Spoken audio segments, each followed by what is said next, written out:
ایک لڑکی تھی جس کی آنکھوں سے چراغوں کو نور ملتا تھا۔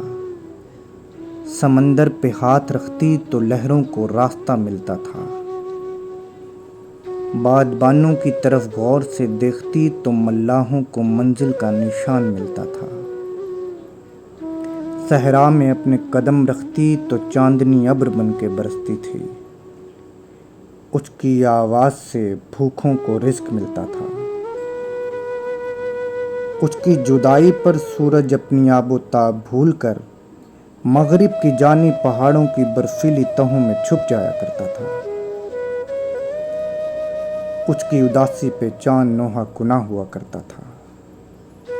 اس کی آمد پر گلستان میں تتلیاں رقص کرتی تھیں، پرندے چہچہایا کرتے تھے۔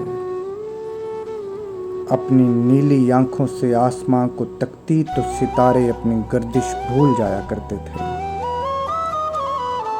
اس کی آنکھوں کا نور، اس کی آواز کا طلسم، اس کے جسم کا لمس، لہروں کا شور، صحرا میں گرتی چاندنی، ملاحوں کا منزلوں کی طرف دیکھنا، پہاڑوں پہ برف، شام کا منظر، چاند کی اداسی، ستاروں کی گردش، تتلیوں کا رقص، پرندوں کی آواز۔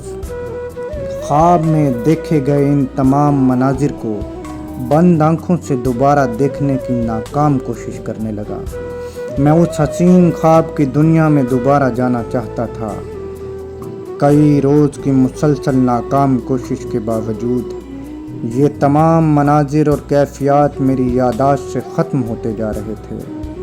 ہزارہا کوشش کے باوجود میں اس خواب میں دوبارہ جانا چاہتا تھا، پر نیند میری آنکھوں سے کوسوں دور جا چکی تھی۔ اس حسین خواب کی کیفیت کو خود پہ طاری کرنے کے چکر میں نہ جانے کتنی نیند کی گولیوں کی شیشیاں اپنے سرانے خالی کر کے رکھی تھیں۔ پچھلے 36 دنوں سے نیند کی بھیک مانگتا ایک لڑکا اس حسین خواب کی اداسی میں اپنے کمرے کی دیواروں سے باتیں کرتے ہوئے آخری سانسیں لے رہا ہے۔ نہ جانے کس دم موت کا فرشتہ سانسوں کی تنابوں کو کھینچ کے لے جائے اور اس دنیا کو سوگوار کر دے، اور اس دنیا کو سوگوار کر دے۔